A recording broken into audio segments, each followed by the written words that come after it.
भारतीय संस्कृति में यज्ञ, योग एवं आयुर्वेद जैसी अमूल्य विद्याएं हैं, जिसका मूल है वेद। इतिहास की ओर दृष्टि डालें तो भगवान राम, भगवान कृष्ण से लेकर राजा महाराजाओं, ग्रामवासियों व अरण्यवासी ऋषियों की कुटियों तक नित्य व नैमित्तिक यज्ञों का प्रचलन देखने को मिलता है।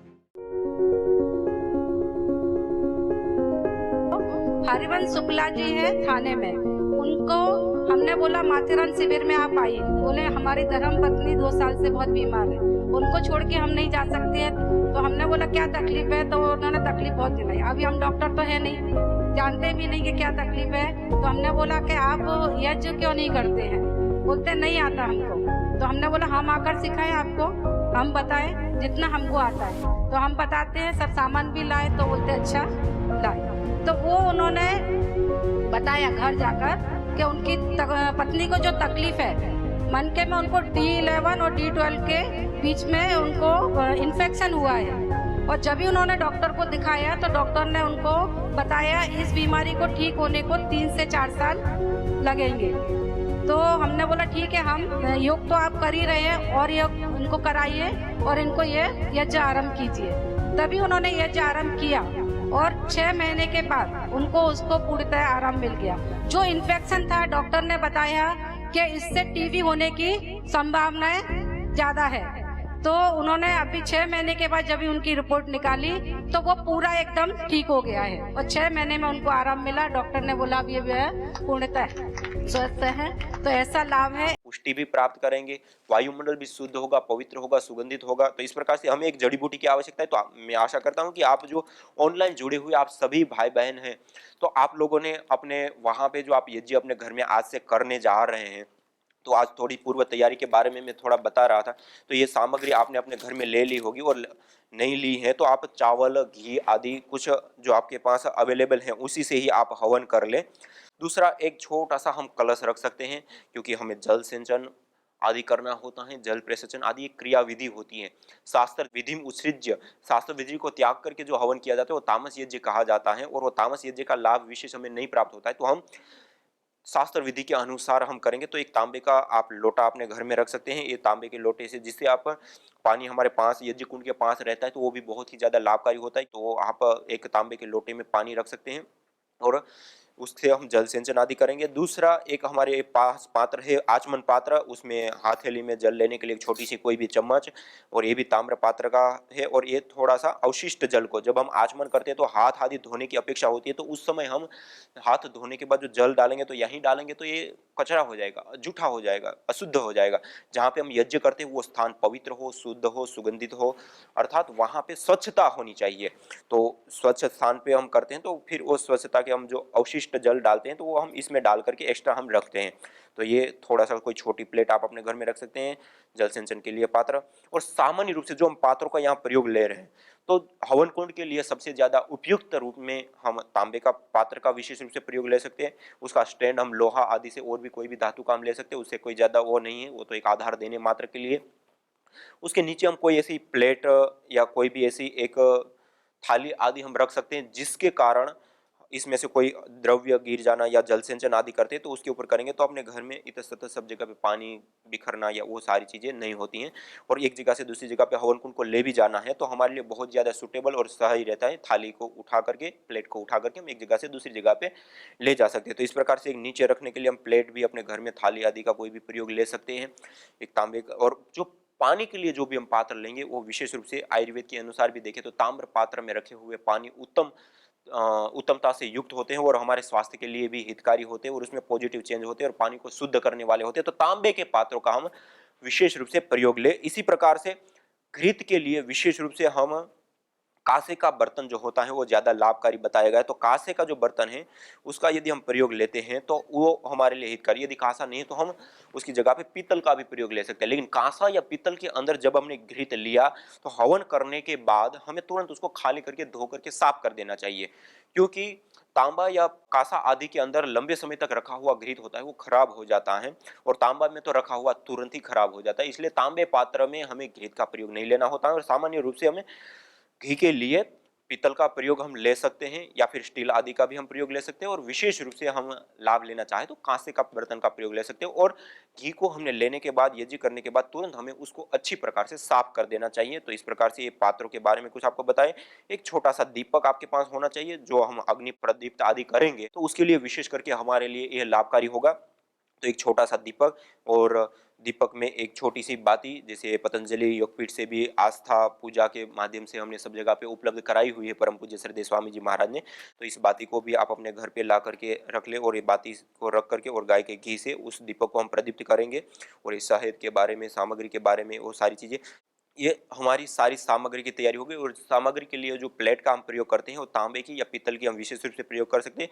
तांबे का होता है तो उसको धोने में थोड़ा सा तकलीफ होती है, क्योंकि वो काला जल्दी से हो जाता है। तो आप पीतल की भी रख सकते हैं। तो पीतल की प्लेट भी विशेष करके सामग्री के लिए लाभकारी होती हैं।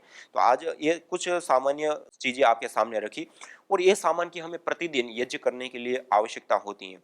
दूसरा, यज्ञ करने के लिए एक विशेष आवश्यकता होती है मंत्र की, एक विधि की। मंत्र पाठ के लिए आप पुस्तक रख सकते हैं। तो जो हम यज्ञ करेंगे, तो आज अभी तो आप 8 दिन के लिए तो हमारे साथ सीधा ऑनलाइन जुड़ करके हम आपको यहाँ से सिखाएंगे, बताएंगे, उसी प्रकार से आप यज्ञ करेंगे। और उसके साथ साथ करेंगे तो आप उच्चारण भी कर पाएंगे, सीख पाएंगे, और भी बहुत सारी चीजें हैं। लेकिन प्रतिदिन करने के लिए आप दैनिक अग्निहोत्र विधि करके पुस्तक है, उस पुस्तक को भी आप ऑनलाइन भी मंगा सकते हैं, और उसके साथ साथ आपको अवेलेबल भी है। और एक पुस्तक आपको यज्ञ थेरेपी करके भी उपलब्ध कराई है, तो उस पुस्तक को भी आप पढ़ सकते हैं। उसमें भी पूरी क्रिया विधि और सारी चीजें डॉक्टर संदीप आर्य जी ने अच्छी पुस्तक लिखी। उसमें जो यज्ञ के विभिन्न पहलू हैं, उसके क्या लाभ है, उसके ऊपर हुई रिसर्च और भी बहुत सारी चीजें हैं, तो वो भी आपको अवेलेबल है।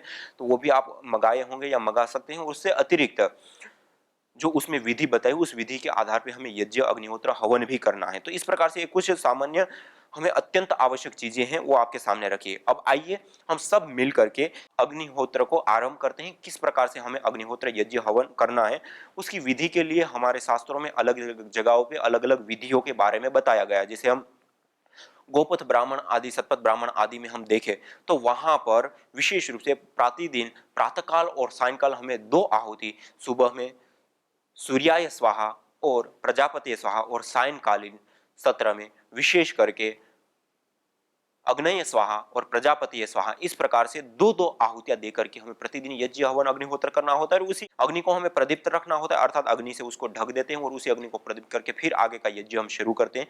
तो इस प्रकार का हमारा शास्त्रीय एक विधान है। और उस सबको देखते हुए और वर्तमान की प्रदूषित स्थिति और रोग आदि का प्रकोप आदि बहुत सारी चीजों को देखते हुए महर्षि देव दयानंद सरस्वती जी ने भी हमें एक बहुत ही सरलतम, सटीक, एक वेद मंत्रों के माध्यम से युक्त हमें एक विशेष पद्धति स्वामी दयानंद सरस्वती जी ने हमें प्रदान की है। उसमें 16 आहुतियों का विधान है। उसमें भी हम सारी चीजों को सजा करके, तैयार करके पहले अंग स्पर्श, आचमन आदि क्रियाओं को हम संपन्न करते हैं। उस क्रियाओं को करने के पश्चात हम ओम भूर्भुवः स्वः करके दीप प्रज्वलन आदि, समिधाधान आदि करते हैं। लेकिन यदि हम मूल शास्त्र में जाकर के यदि हम देखते हैं तो वहां पर, और स्वामी दयानंद सरस्वती जी ने भी जो दैनिक अग्निहोत्र की विधि बताई है, तो जो पाणी ग्रहण संस्कार होता है, जो शादी विवाह आदि होते हैं, तो उस दौरान जो अग्नि का स्थापन किया जाता है, उस अग्नि की हमें हमेशा रक्षा करनी होती है। और उसी अग्नि को प्रदीप्त करके हमें 16 आहुति, 4 आघारावाज्य भाग आहुति, 4 प्रातःकालीन या सायंकालीन आहुतियां, 5 उभयकालीन आहुतियां, इस प्रकार से सर्वमय पूर्ण स्वाहा 3 बार, ऐसे करके 16 आहुतियां पूर्ण हो जाती है। इस 16 आहुतियों को हमें प्रतिदिन प्रदान करना होता है। और उस आहुतियों को उस रूप में हम प्रदान करते हैं, तो हम 16 आहुतियां प्रदान करके हम अपने जो कर्तव्य है उसका निर्वहन करते हैं। क्योंकि दैनिक अग्निहोत्र हवन हमारे चित्त की शुद्धि है। आचार्य शंकराचार्य जी ने चित्त शुद्धार्थ दैनिक अग्निहोत्र को बताया कि हम दैनिक अग्निहोत्र करते हैं। जैसे तांबे का लोटा है, इसको हम प्रतिदिन ना मांझे और प्रयोग लेते हैं या नहीं लेते तो काला हो जाता है। ऐसे ही हमारा चित्त कलुषित हो जाता है या दोषों से युक्त होता है। यदि हम दैनिक अग्निहोत्र आदि दैनिक नित्य कर्म करते हैं तो वो कलुषित से हम मुक्ति पाते हैं, अर्थात सभी प्रकार की अशुद्धियों से मुक्त होता है, अर्थात हमारा चित्त शुद्ध होता है। दूसरा, स्वामी दयानंद सरस्वती जी ने अलग अलग लाभ बताते हुए बताया कि जिस वायु के अंदर हम श्वास ले रहे हैं 24 घंटे, हम कपड़ों का प्रयोग लेते हैं उसका भी शोधन करते हैं, बर्तनों का प्रयोग लेते हैं, भोजन पकाते हैं उनका भी हम शोधन करते हैं, जो घर में हम रहते हैं उसका भी शोधन झाड़ू पोछा आदि करके करते हैं, सारी चीजों को हम शुद्ध करते हैं। लेकिन जिस प्राणवायु को हम धारण करते हैं, जिसके कारण हमारा जीवन चलायमान होता है, वह वायु का हम शोधन नहीं करते, उस वायु के शोधन के लिए हमें विशेष रूप से अग्निहोत्र यज्ञ करना होता है। इसी प्रकार से अलग अलग शास्त्र में, जैसे श्रीमद् भगवद गीता आदि में, यज्ञ शिष्टासीना संतो मुच्यन्ते सर्वकिल विषय भुज्यन्ते तो त्वगम पापा ये पचन्ति आत्म कारण। जो यज्ञ करने के बाद शेष अन्न का ग्रहण करता है वह सभी प्रकार के पापों से मुक्त हो जाता है। और यज्ञ शिष्टा अमृत भुजो यान्ति ब्रह्म सनातनम, इस प्रकार से दूसरी जगह पे भी कहा है कि जो यज्ञ करने के बाद यज्ञ शेष का पान करने वाला हो तो सनातन ब्रह्म को प्राप्त कर लेता है। और जो बिना यज्ञ के अन्न को ग्रहण करता है, बिना यज्ञ के जो खाना खाता है वह पाप का भागी होता है।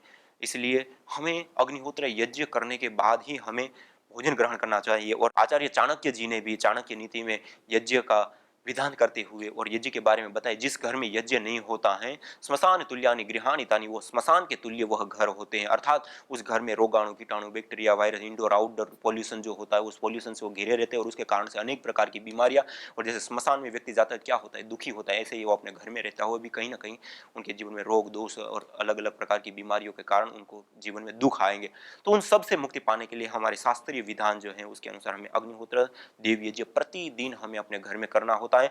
इससे हमें रोगों से भी मुक्ति मिलती है। अग्निहोत्र करने से पंच तत्वों से निर्मित यह पिंड और ये ब्रह्मांड में भी संतुलन कायम होता है।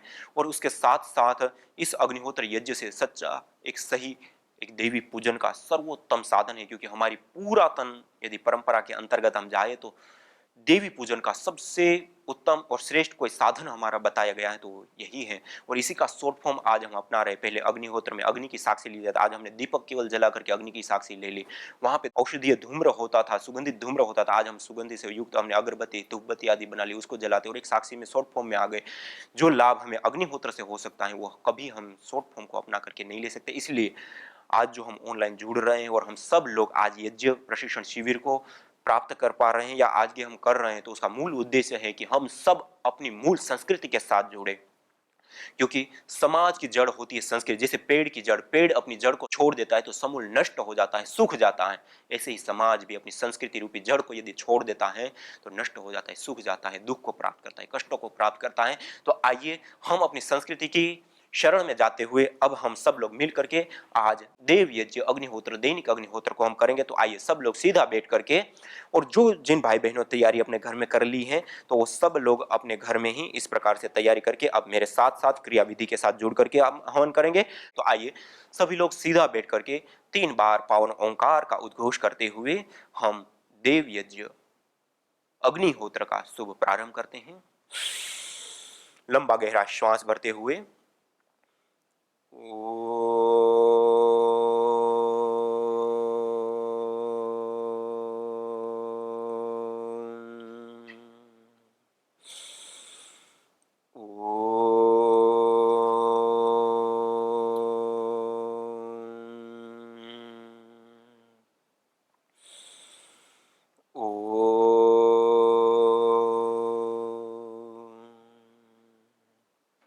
तीन बार पावन ओंकार का उच्चारण करते हुए मंगलाचरण के साथ अब पवित्रता के लिए, शुद्धिकरण के लिए हम आचमन, अंग स्पर्श आदि क्रियाओं को करेंगे। दाएं हाथ की हथेली में जल लेकर के ओम अमृतोपस्तरणमसे स्वाहा इस जल का पान करते हैं। ये आचमन क्रिया है। ये आचमन शुद्धिकरण के लिए, पवित्रीकरण के लिए विशेष रूप से किया जाता है। ओम अमृतापिधानमसे स्वाहा ओम सत्यम यशः श्रीर्मय श्री श्रयताम स्वाहा। इस प्रकार से 3 बार हमें आचमन करना है। 3 बार आचमन करने के बाद हथेली को, तीसरी बार जब हम आचमन करते हैं ओम सत्यम यशः श्रीर्मय श्री श्रयताम स्वाहा, 3 बार आचमन करते हैं और फिर हथेली को धो लेते हैं। ये दाएं हाथ की अंजलि में लेकर के 3 बार आचमन करना है। अब बाएं हाथ की अंजलि में जल लेकर के हम अंग स्पर्श करेंगे। अंग स्पर्श सभी इंद्रियों की शांति, सभी इंद्रियों को एकाग्र करने के लिए, सभी इंद्रियां हमारा साथ दे, जिस क्रिया को हम करने जा रहे हैं उसमें समर्पित हों, इस भावना से युक्त होकर के। और परमपिता परमात्मा से हम इन मंत्रों के माध्यम से प्रार्थना करते हैं कि ये सारी जो हमारी इंद्रियां हैं वह इंद्रिया जब तक हम जिए तब तक हमारा साथ दे, उसकी शक्ति अब बरकरार रहे, अर्थात हम युवा रहें। आइए मध्यमा और अनामिका 2 उंगलियों को जल को स्पर्श करते हुए ओम वांग्म आस्यस्तु मुख पर स्पर्श करेंगे। ओम नसोर में प्राणो अस्तु नासिका पे स्पर्श करेंगे। ओम अक्ष्णोर में चक्षुरस्तु आंखों के लिए। ओम कर्णयोर में श्रोत्रमस्तु कानों पर। ओम बाहुओर में बलमस्तु बाहु दोनों भुजाओं पर। ओम ऊर्वोर्म ओजो अस्तु उरु स्थान पे, साथल जिसको बोलते हैं। ओम अरिष्टानि मेंगानि तनुस्तन्वा में सहसंतु, सभी अंगों के ऊपर पानी को छिड़क देंगे। ये पवित्रता के लिए, शुद्धिकरण के लिए। जो आपके पास कपड़ा वस्त्र रखा है, रुमाल रखा है, उससे आप हाथों को पोंछ दें। इस प्रकार से ये जल सिंचन की प्रक्रिया हमारी समापन हुई पवित्रता के लिए, शुद्धिकरण के लिए। इससे अतिरिक्त हम विशिष्ट यज्ञ आदि करते हैं, तो उसमें भी स्वामी दयानंद सरस्वती जी ने 8 मंत्रों का उच्चारण करने के लिए कहा। ईश्वर स्तुति प्रार्थना उपासना के 8 मंत्रों का उच्चारण सामान्य रूप से करते हैं। वैसे दैनिक अग्निहोत्र की जो विधि है उसमें यह शामिल नहीं है, समाहित नहीं है। तो ये आपकी इच्छा पर निर्भर है कि आप दैनिक अग्निहोत्र करते समय आपके पास यदि पर्याप्त समय है तो आप इसको कर सकते हैं, अच्छी बात है, ईश्वर की स्तुति प्रार्थना उपासना करना। और बाकी आप सीधा ही आप दीप प्रज्वलन करके इस यज्ञ को आगे आप संपन्न कर सकते हैं। तो आइए आज हम पूरा विधि पूर्वक आगे बढ़ते हुए आज हम शुरुआत कर रहे हैं। तो ईश्वर स्तुति प्रार्थना उपासना के 8 मंत्रों का उच्चारण करते हुए हम परमपिता परमात्मा को याद करते हुए शुरू करेंगे। ओम विश्वानि देव सवितर्दुरितानि परासुव यद्भद्रं तन्न आसुव। ओम हिरण्यगर्भस्समवर्तताग्रे भूतस्य जातः पतिरेक आसीत् सदाधार पृथिवीं द्यामुते मां कस्मै देवाय हविषा विधेम। ओम य आत्मदा बलदा यस्य विश्व उपासते प्रशिशं यस्य देवाः यस्य छायामृतं यस्य मृत्युः कस्मै देवाय हविषा विधेम। ओम यः प्राणतो निमिषतो महित्वैक इद्राजा जगतो बभूव य ईशे अस्य द्विपदश्चतुष्पदः कस्मै देवाय हविषा विधेम। ओम ये नद्योरुग्रा पृथिवी च दृढायेन स्वस्तभितं येन नाकः यो अन्तरिक्षे रजसो विमानः कस्मै देवाय हविषा विधेम। ओम प्रजा आपतेन त्वदेतान्यो विश्वा आजातानि परिता बभूव यत्का आमास्ते जुहुमस्तन्नो अस्तु वयं स्यामपतयोरयीणाम् स नो बन्धुर्जनिता सविधाता धामानि वेद भुवनानि विश्वा यत्र देवा अमृतमानशानास्त्रितीये धामन्नध्येरयन्त। ओम अग्नेनय सुपथाराये अस्मान् विश्वानि देववयुनानि विद्वान् युयोध्यस्मज्जुहुराणमेनो भूयिष्ठान्ते नम उक्तिं विधेम इतेश्वरस्तु ते प्रार्थनोपासना। इस प्रकार से ये हमने 8 मंत्रों का उच्चारण किया और 8 मंत्रों के माध्यम से हमने परमपिता परमात्मा की स्तुति, प्रार्थना और उपासना।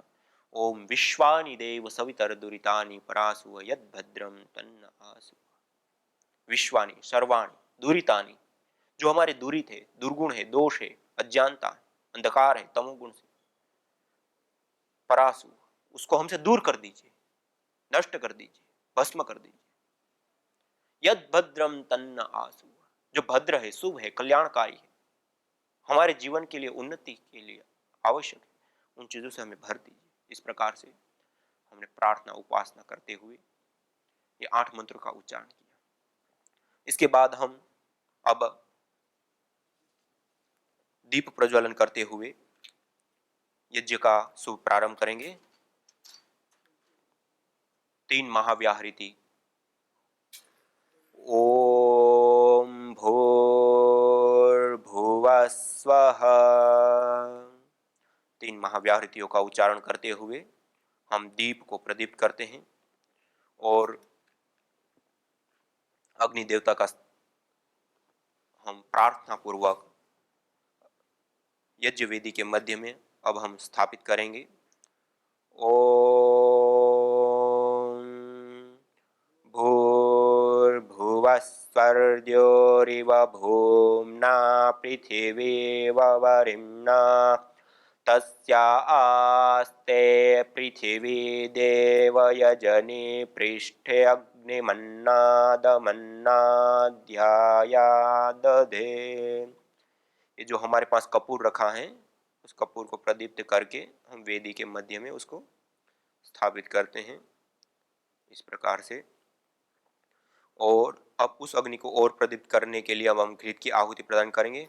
ओम उद्बुद्ध्य स्वाग्ने प्रतिजागृहे त्वमिष्टापूर्ते सगं सृजेथा मयञ्च अस्मिन् सधस्थे अद्युत्तरस्मिन् विश्वे देवा यजमानश्च सीदत। इस मंत्र का उच्चारण करते समय, उसके दौरान और उसके बाद इस अग्नि को जो हमने स्थापन किया उसको बढ़ाने के लिए घृत की आहुति, संविधा की आहुति, जो भी अपेक्षा हो, आवश्यकता हो, उन चीज़ों को करते हुए हमें इस अग्नि को प्रदीप्त करना होता है। और दीपक को पूर्व कोण के ऊपर हम रख देते हैं यज्ञ वेदी के, और इस मंत्र के माध्यम से हम विशेष रूप से अग्नि को प्रदीप्त करते। छोटी छोटी संविधा है, घृत की आहुति है, या जो भी आवश्यक पड़े अग्नि को प्रदीप्त करने के लिए, पंखा लगाना आदि, कुशा लगाना, छोटी छोटी संविधा लगाना, वो सब क्रियाएं हम करते हैं। अब अग्नि प्रदीप्त करने के बाद अब हम संविधा धारण करते हैं। संविधाओं में हम 3 संविधाएं लेते हैं, 4-4 अंगुल की, विशेष रूप से ये 8 अंगुल की संविधाएं, और उसको थोड़ा सा घृत से सिंचित कर देते हैं। मैंने पहले ही कर रखा है, आप भी अपनी संविधाओं को ऐसे सिंचित करके थोड़ी मात्रा में घी से युक्त करके, और फिर ओम अयंत एध्म आत्मा जातवेदस्तेने ध्यस्वर्धस्व चेद्धवर्धय चास्मान् प्रजया पशुभिर्ब्रह्मवर्चसेनान्नाद्येन समेधय स्वाहा आ इदमग्नये जातवेदसे इदन्न मम। इस प्रकार से मंत्रोच्चारण पूर्वक और इस प्रकार से प्रणाम मुद्रा में अपने हाथों को रखते हुए समर्पित भाव से संविधा को हम समर्पित करते हैं। इस प्रकार से घृत से युक्त करते हुए दूसरे 2 मंत्रों का उच्चारण करते हुए हम एक संविधा की आहुति प्रदान करेंगे। ओम समिधाग्निं दुवस्यत घृतेर्बोधयता तिथिं आस्मिन् हव्या जुहोतन सुसविद्धाय शोचिषे घृतं तीव्रं जुहोतन अग्नये जातवेदसे स्वाहा इदमग्नये जातवेदसे इदन्न मम ॐ तन्त्वा समिद्भिरङ्गिरो घृतेन वर्धयामसि बृहच्छोचायविष्ठ्य स्वाहा इदमग्नये अंगिरसे इदन्न मम। ये संविधाओं का हमने आधान कर दिया, संविधाई हमने यज्ञवेदी के मध्य में रख दी। अब इस अग्नि को विशेष प्रदीप्त करने के लिए पंचघृत की आहुति एक ही मंत्र का उच्चारण करते हुए हम 5 आहुतियां प्रदान करते हैं।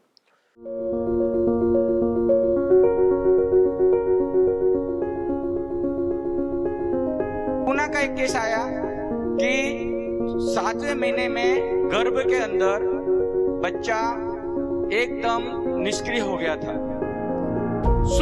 छोटा हो गया था पूरा, और डॉक्टर ने बोला कि अब तो अबॉर्शन करना पड़ेगा इसका।